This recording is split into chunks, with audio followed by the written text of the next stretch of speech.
अस्सलाम वालेकुम dear students. आज हम आई की एनाटॉमी एंड फिजियोलॉजी को डिस्कस करेंगे। आई की स्ट्रक्चर क्या है, इसके फंक्शन क्या हैं, या फिर हम इसको ये भी कह सकते हैं मैकेनिज्म ऑफ विजन। इसके बारे में आज हमने डिस्कस करना है। फर्स्ट ऑफ ऑल मैं आपको ये बता दूं कि आई जो है हमारी बॉडी के अंदर मोस्ट इम्पॉर्टेंट रिसेप्टर ऑर्गन है। रिसेप्टर ऑर्गन्स मीन ये स्टिमुलस को रिसीव कर सकता है, जैसा कि बाकी बहुत सारे 5 सेंसरी ऑर्गन्स हैं हमारी बॉडी के अंदर जो डिफरेंट किस्म के स्टिमुलस को रिसीव करते हैं। इसी तरह आई जो है इसको हम कहते हैं ऑर्गन ऑफ साइट है। मीन्स कि ये लाइट को रिसीव करता है, लाइट की स्टिमुलस को रिसीव करता है, जिसकी वजह से हम चीज़ों को देख सकते हैं। और हम चीज़ों को देख सकते हैं और चीज़ों की शेप कैसी है, उनका कलर कैसा है, ऑब्जेक्ट्स की जो मूवमेंट्स हो रही है, किसी चीज़ की गहराई, ये सारी की सारी चीज़ें हम आँख की मदद से ही देख सकते हैं। तो आँख जो है मोस्ट इम्पॉर्टेंट ऑर्गन है जो कि हमें वो मदद देता है मुख्तलिफ चीज़ों को देखने में। तो स्ट्रक्चर की अगर हम इसकी बात करें तो हमें पता चलेगा कि आई जो है एक स्मॉल ऑर्गन है, स्फेरिकल इन शेप होता है और फ्रंट साइड से थोड़ा सा बल्ज आउट होता है। ये स्फेरिकल शेप इसकी आपको नजर आ रही है, लेकिन फ्रंट साइड से थोड़ा सा ये उभरा हुआ होता है और इसका डायामीटर तकरीबन 2.4 सेंटीमीटर तक होता है और ये एक सॉकेट के अंदर होता है, बोन से बनी हुई सॉकेट पे मुश्तमिल होता है, जिसको हम ऑर्बिट का नाम देता है। यानी हर आई जो होती है एक बोनी सॉकेट के अंदर इनक्लोज हुई होती है और उस सॉकेट को हम ऑर्बिट कहते हैं।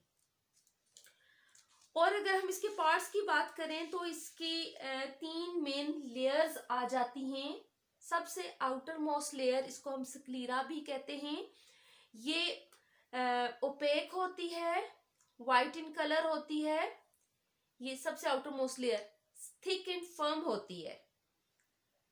जो हमारी आई का जो आपको वाइट पोर्शन नजर आता है वो एक्चुअली स्क्लीरोटिक लेयर पे मुश्तमिल होता है, जो हम क्या करता है मोस्टली हमारी आई की जो प्रोटेक्शन होती है उसमें इन्वॉल्व होता है।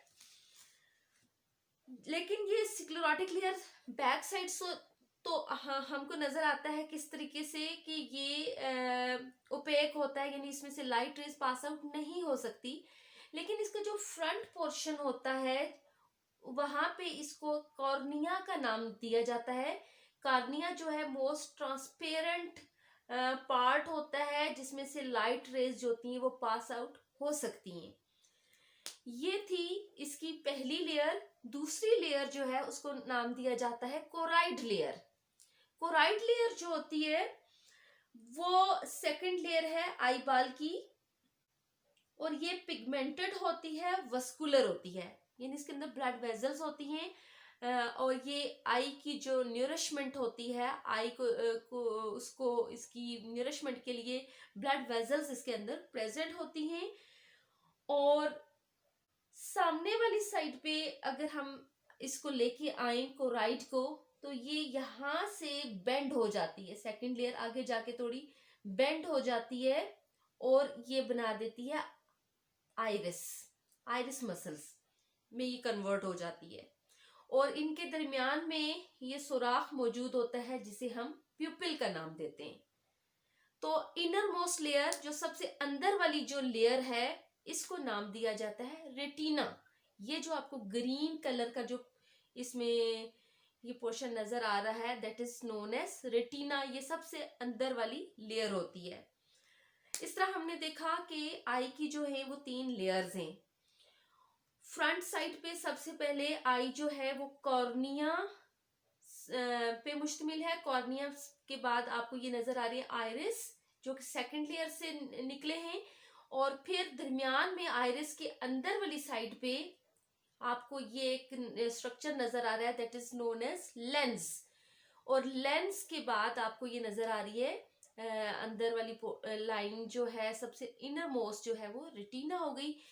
तो इस तरह देखा आपने कि आई जो है इसके ये जो आइरिस है और ये कॉर्निया है, इसके दरमियान वाला जो ये आपको रीजन नजर आ रहा है, ये एक चैम्बर है जो कि एंटीरियर चैम्बर कहते हैं। इसके अंदर एक फ्लूइड प्रेजेंट होता है that is called as aqueous humour. और लेंस और रेटिना के दरमियान जो एक ये आपको बड़ा हॉलो चैम्बर नजर आ रहा है, पोस्टीरियर चैम्बर भी इसे कहते हैं, क्योंकि ये इसके पीछे वाले पोर्शन में प्रेजेंट होता है, यानी region behind the iris. Iris के अंदर वाली साइड, आइरिस से रेटिना तक का जो पोर्शन है, इसको नाम दिया जाता है विट्रस ह्यूमर। यानी ये भी एक फ्लूइड पे, जेली लाइक फ्लूइड जो होता है वो इसके अंदर प्रेजेंट होता है, जो कि जो इमेज की शार्प एंड क्लियर प्रोडक्शन में इंपॉर्टेंट रोल प्ले करता है। इस तरह ये दोनों चैम्बर्स जो हैं वो भी आई के जो है क्लियर इमेज जो है आई का, ताकि हमें आई के जरिए से नजर आ सके किसी भी पिक्चर का। तो इस तरह आपने देखा कि मेन इंपॉर्टेंट स्ट्रक्चर्स में क्या क्या चीजें आ जाती हैं। स्क्लेरॉइड लेयर सबसे बाहर, फिर उसके बाद स्क्लेरॉइड लेयर आगे जाके कॉर्निया में जाके कन्वर्ट हो रही है। Second one is choroid layer, जो कि आगे जाके किस में कन्वर्ट हो रही है, आइरिस में। ये आइरिस मसल्स हैं, आइरिस मसल के दरमियान वाली जो ये एरिया है that is called as pupil. और प्यूपिल से अंदर, इसके अंदर वाली साइड पे लेंस प्रेजेंट होता है, और लेंस से अंदर आपको ये वाला पोर्शन जो नजर आता है इसको विट्रस ह्यूमर कहा जाता है। और इनर मोस्ट लेयर जो है आपको नजर आती है जिसको हम कहते हैं रेटिना। इसी तरह मैं आपको इसकी लाइट रेज की डायरेक्शन के बारे में बताती हूँ कि हम किस तरीके से किसी भी इमेज को देख सकते हैं, किसी भी शेप को, किसी भी ऑब्जेक्ट को देखना। फॉर एग्जांपल ये बॉल है पड़ा हुआ है, सबसे पहले लाइट रेज इसके ऊपर पड़ती हैं और वो रिफ्लेक्ट होके फिर हमारी आई के अंदर एंटर होती हैं। ये लाइट रेज सबसे पहले कॉर्निया से गुजरती हैं। कॉर्निया इनको आगे जाके बेंड कर देता है, बेंड करके फोकस करता है किसके ऊपर, लेंस के ऊपर। और लेंस फिर इन लाइट रेज को फोकस करवाता है किस पे, रेटिना के ऊपर, जहां पे इमेज की प्रोडक्शन होती है। यानी लाइट रेज जो होती हैं वो एक खास जगह पे पहुंचती हैं जहां पे इमेज की प्रोडक्शन होती है। That point is known as fovea centralis. ये येलो सा स्पॉट होता है एक, यहाँ पे लाइट रेज जो होती हैं एंटर होती हैं, यहाँ पे फोकस होती हैं, जिसकी वजह से हमें जो है वो एक क्लियर इमेज जो है नजर आता है। अब हम वन बाय वन इनकी फंक्शन के बारे में बात कर लेते हैं। सबसे पहले हम कॉर्निया की बात करते हैं। कॉर्निया मैंने आपको पहले भी बताया ट्रांसपेरेंट होता है, ये भी लाइट को फोकस करने में इन्वॉल्व होता है। फिर लाइट रेज सेकंड जो जगह है वो है एक्वस ह्यूमर, एंटीरियर चैम्बर, यहां से होती हुई प्यूपल में आती है। प्यूपल जो है इसका काम ये होता है कि ये amount of entering of light, कितनी अमाउंट में लाइट एंटर हो रही है आई के अंदर, उसको ये कंट्रोल करता है। और उसके आगे जो लेंस है वो प्रेजेंट होता है। लेंस का काम क्या होता है कि इसके अंदर एकोमोडेशन मतलब adjustment of size of lens जो होता है वो होती है, यानी इसके अंदर रिफ्रैक्टरी पावर होती है। ये भी लाइट रेज को क्या कर सकता है, रिफ्रैक्ट कर सकता है, ताकि लाइट रेज जो है वो खास जगह पे फोकस हो सके। तो जब लाइट रेज फोविया सेंट्रालिस पे पहुंचती है, यहाँ पे जो जाके इमेज बनता है वो इन्वर्टेड होता है।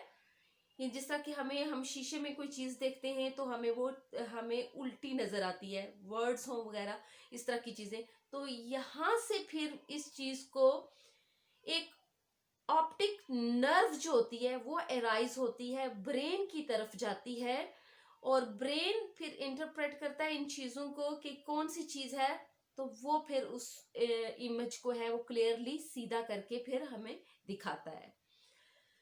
तो एक और इम्पॉर्टेंट इसमें बात कि रेटिना जो है सबसे इनर मोस्ट लेयर जो होती है वो सेंसिटिव होती है, सबसे ज्यादा सेंसिटिव होती है, इसलिए कि इसके अंदर फोटो सेंसिटिव सेल्स प्रेजेंट होते हैं, सेंसरी सेल्स भी प्रेजेंट होती हैं, फोटो रिसेप्टर्स भी हम कह सकते हैं। फॉर एग्जांपल रेटिना के अंदर दो तरह के सेल्स प्रेजेंट होते हैं जिनको हम नाम देते हैं rods and cones. Rod and cones present होते हैं और ये क्या करते हैं कि रेटिना के ऊपर इमेज की फॉर्मेशन में हेल्प करते हैं।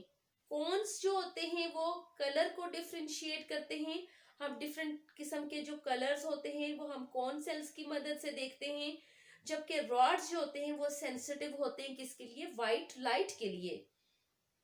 और फिर above the point of entry of optic nerve, optic nerve से ऊपर वाली यहाँ पे एक स्पॉट प्रेजेंट होता है जिसको हम कहते हैं ब्लाइंड स्पॉट, क्योंकि इसके अंदर कोई भी किसी किस्म के फोटो रिसेप्टर्स प्रेजेंट नहीं होते। अगर यहाँ पे फोकसिंग हो, लाइट फोकस करे इमेज को, तो यहाँ पे हमें कुछ भी नजर नहीं आएगा।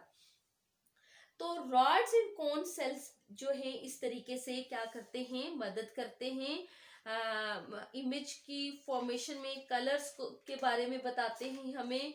और इसके अलावा ये हमें जो रॉड सेल्स होते हैं वो डिम लाइट के लिए सेंसिटिव होते हैं, जबकि कोन सेल्स जो होते हैं ब्राइट लाइट के लिए सेंसिटिव होते हैं। तो इसके अलावा एक और इम्पॉर्टेंट चीज आपको बता दूं कि इस जो ये रॉड सेल्स होते हैं एक स्पेशल किस्म का इनके अंदर एक पिगमेंट प्रेजेंट होता है that is called as rhodopsin. Rhodopsin pigment जो होता है वो प्रेजेंट होता है क्योंकि ये सेंसिटिव होते हैं डिम लाइट के लिए। जब हम ब्राइट लाइट जो होती है एंटर होती है आई के अंदर, तो रोडोप्सिन पिगमेंट जो होते हैं वो डीजेनरेट हो जाते हैं, लेकिन जब हम डिम लाइट में जाते हैं तो ये क्विकली रीजनरेट हो जाते हैं। फॉर एग्जांपल आपने नोटिस किया होगा कि धूप से अगर हम अंधेरे में आ जाएं अचानक से, यानी डिम लाइट में आ जाएं, रोशनी ज्यादा ब्राइट लाइट से डिम लाइट में आ जाए, तो हमें उस वक्त कुछ चीजें क्लियरली नजर नहीं आ रही होती, क्योंकि उस वक्त रोडोप्सिन पिगमेंट जो होता है वो डीजनरेट हो चुका होता है, तो वो आहिस्ता तेजी से फिर अपने आप को रीजनरेट करता है और हमें चीजें नजर आना शुरू हो जाती है। अब ये तो मैंने आपको बताई इसकी स्ट्रक्चर, यहाँ तक बात की कि हम रेटिना के ऊपर इन्वर्टेड इमेज बन गया। यहाँ पे जो इमेज बनता है फिर वो इन्वर्टेड होता है, फिर ये सिग्नल जाता है, ये लाइट रेज जब यहाँ पहुंचती हैं तो ये इलेक्ट्रिकल सिग्नल्स में कन्वर्ट हो जाती हैं, या नर्व इम्पल्स हम कह सकते हैं जो कि ऑप्टिक नर्व्स के जरिए से जाते हैं हमारे ब्रेन में, जो वियल एरिया है हमारे ब्रेन का, वहां पे जाते हैं और ब्रेन फिर इस इमेज को हमें क्लियरली सीधा करके दिखा देते हैं, रियल इमेज या क्लियर इमेज जो हमें नजर आ जाता है। इस तरीके से जो है आई जो है वो अपना फंक्शन हम देखा कैसे फंक्शन परफॉर्म करती है। तो उम्मीद है कि आपको लेक्चर की समझ आ गई होगी। Thank you so much for watching. Allah Hafiz.